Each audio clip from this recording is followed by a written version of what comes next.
جاری رکھنا ہے. پاکستان میں الحمدللہ بہت سی ایسی پازیٹیو ایکٹیویٹیز ہیں جو ہو رہی ہیں اور ہمیں چاہیے کہ ہم ان پازیٹیو ایکٹیویٹیز کو زیادہ سے زیادہ اجاگر کریں اور ان کو ہی فوکس کریں. اگر میں کہتی ہوں ہماری جو میڈیا ہے، جو پاکستان میں ہماری پازیٹیو ایکٹیویٹیز اور جو ڈیولپمنٹ سیکٹر میں جس طریقے سے کام ہو رہے ہیں، اگر ان کو فوکس کیا جائے تو نیگیٹیوٹی جو ہے اس کی طرف تو دھیان ہی نہیں جائے گا، اور آپ نیگیٹیوٹی کو پازیٹیوٹی کے ساتھ ہی ایریڈیکیٹ کر سکتے ہیں. کمزوریاں بالکل اس ملک میں ہیں، لیکن آپ جس طریقے سے میرا جوش دیکھ رہے ہیں، یہ میرا جوش کیوں ہے؟ یہ میرا جوش اس لیے ہے کہ میں ایک محب الوطن پاکستانی ہوں، اور میرا جوش یہ اس لیے ہے کہ میں قرآن اور سنت کی روشنی میں چلنے والی بندی ہوں کہ اللہ نے کہا ہے کہ مایوسی کفر ہے. اور اگر ہم بیٹھ کے صرف ہمیشہ ہی تنقید برائے تنقید کرتے چلے جائیں گے تو یہ مسائل کا حل نہیں ہے. یہ ہم سب پاکستانی، جتنے بھی پاکستانی مجھے یہاں پر سن رہے ہیں، میں ہوں، آپ ہیں، یہ ہماری ذمہ داری بنتی ہے کہ ہم آگے بڑھ کر اپنا حصہ ڈالیں، جو بھی ہمارے حصے کی شمع ہے ہم اسے روشن کریں. بیٹھ کے تنقید کرنے سے کچھ حاصل نہیں ہوگا. اور آپ دیکھیں کہ آج کل تو سوشل میڈیا کا دور ہے، اور میں لوگوں میں دیکھتی ہوں کہ ہر کسی کے ہاتھ میں موبائل ہے. سب جی ٹک ٹاک پہ اپنی ویڈیوز بنا رہے ہیں، یوٹیوب پہ اپنی ویڈیوز بنا رہے ہیں. سوشل میڈیا کا استعمال آپ ضرور کریں، لیکن ایک رسپانسبلٹی کے ساتھ. آپ اپنی زندگی کا کوئی مقصد بنائیں.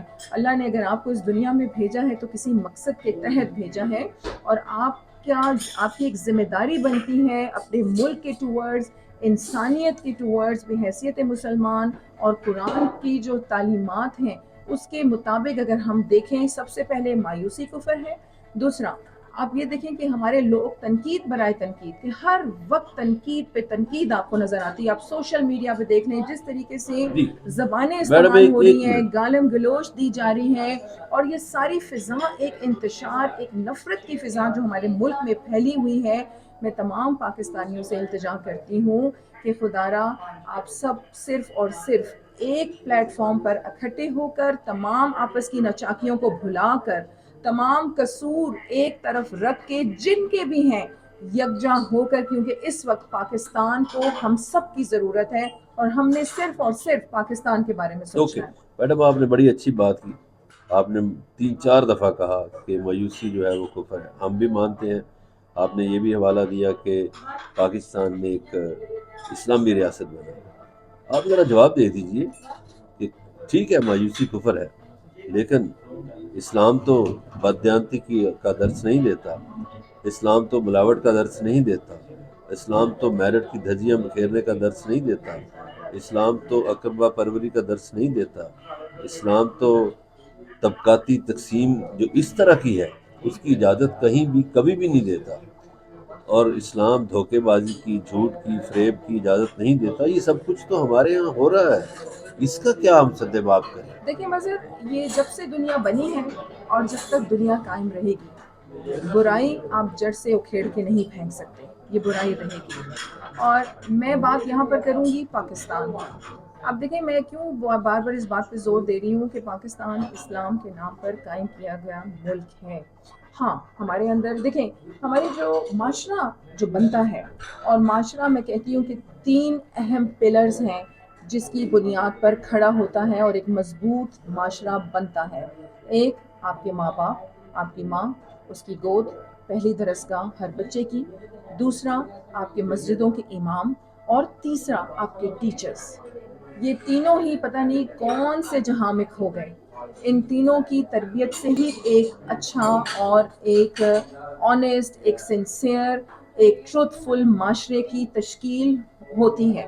تو یہ تینوں آپ دیکھیں کہ ماؤں نے تربیت چھوڑ دی کہ فونز بچوں کے ہاتھ میں پکڑا دیے. اب تو آپ دیکھیں گوگل آپ کی جو ہے وہ تربیت کر رہا ہے. مسجدوں کے امام، ان کی کندھوں پر بہت بڑی رسپانسبلٹی ہے کہ وہ اپنے جمعے کے خطبوں میں سوشل ایشوز پہ بات کریں. یہ بات کریں کہ صفائی نصف ایمان ہے. یہ بات کریں کہ اللہ نے جھوٹے پر لعنت بھیجی ہے.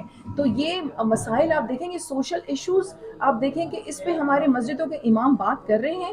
پھر آپ کی تربیت کرتے ہیں ٹیچرز. آپ نے بالکل بجا فرمایا کہ جو ہمارے پرائیویٹ سکولز ہیں یا کاروبار بنا لیا گیا ہے، تو ہم نے یہی دیکھیں مجھ جیسے لوگ یا آپ جیسے لوگوں کی یہ ذمہ داری بنتی ہے کہ اللہ نے ہمیں شعور دیا ہے تو ہم پازیٹیوٹی کے ذریعے ہی نیگیٹیوٹی کو ختم کریں، اور ہماری یہ ذمہ داری بنتی ہے کہ ہم پوری جو پاکستانی قوم ہے، جس طریقے سے ہم نے ایمان پاکستان تحریک کا آغاز کیا اور بھرپور طریقے سے اس کی ایکٹیویٹیز پورے پاکستان میں جاری ہیں، اور ہزاروں کی تعداد میں ہمارے ساتھ جو ممبرز ہیں وہ شامل ہو رہے ہیں، انشاءاللہ آپ دیکھنا کہ ایمان پاکستان تحریک ایک ریولیوشن پاکستان میں لے کے آئے گی اور پاکستان کی جو قسمت ہے وہ بدلے گی۔ اچھا میڈم، ابھی میں خواتین حضرات جب میں داخل ہوا یہاں پی سی ہوٹل لاہور میں تو راستے بند تھے، پتہ چلا یہاں کرکٹ ٹیمیں ٹھہری ہوئی ہیں، اور جب میں ہال میں ادھر داخل ہوا تو فرح عظیم شاہ کل کے کرکٹ میچ کے حوالے سے باتیں کر رہی تھی۔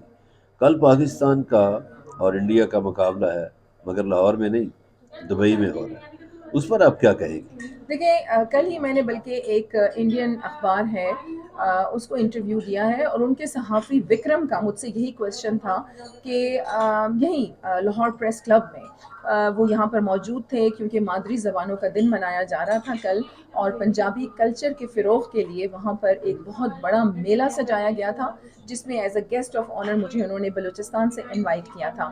دیکھیں، انہوں نے مجھ سے یہی کویشچن کیا کہ ساری ٹیمیں پاکستان میں آئی ہیں لیکن انڈین ٹیم نہیں آئی، تو میرا ان کو یہی جواب تھا کہ ہمیں، چاہے وہ انڈیا ہے یا پاکستان ہے، ہمیں اپنے دشمنوں کو سمجھنے کی ضرورت ہے۔ اگر انڈیا اور پاکستان کی دوستی میں کہتی ہوں کہ مضبوط ہو، اور اگر ہم مل کے کام کریں تو اس ریجن کی طاقت کو کوئی شکست نہیں دے سکتا، تو ہمیں یہ بات سمجھنے کی ضرورت ہے۔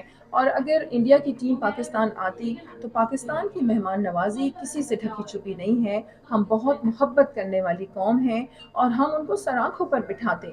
اور اس کے ساتھ ساتھ دیکھیں، ادھر آپ نے بات کی میچ کی، کل دبئی میں یہ میچ ہونے جا رہا ہے اور میں بہت زیادہ جذبہ اور ولولہ دیکھ رہی ہوں۔ یہاں میں مظہر آپ کو بتاؤں کہ میرے بیٹے نے تہجد شروع کر دیے ہیں اس دعا کے ساتھ کہ کل پاکستان کی جیت ہو، لیکن میں ٹیم کو بھی یہی کہتی ہوں اور آپ سے بھی یہی، بلکہ لوگوں کو بھی یہی پتہ ہے اور میرا بلیو بھی اسی پہ ہے کہ جب آپ محنت کریں گے تو تبھی اللہ آپ کا ساتھ دے گا۔ تو میں اپنی ٹیم کو بھی یہی پیغام دیتی ہوں کہ جوش اور جذبہ اور یہ ایک فائٹ ہے وہ نظر آنی چاہیے ہمیں میدان میں، کہ آپ آخری دم تک فائٹ کریں، اور اگر فائٹ کر کے اگر آپ ہاریں تو تب ہمیں افسوس نہیں ہوگا، لیکن جوش اور جذبہ، یہی بات ہے کہ 1947 میں پھر کہتی ہوں کہ ایک مٹھی بھر لوگ تھے لیکن انہوں نے ملک حاصل کر لیا۔ کیوں حاصل کر لیا؟ ایک سچے جذبے کی وجہ سے۔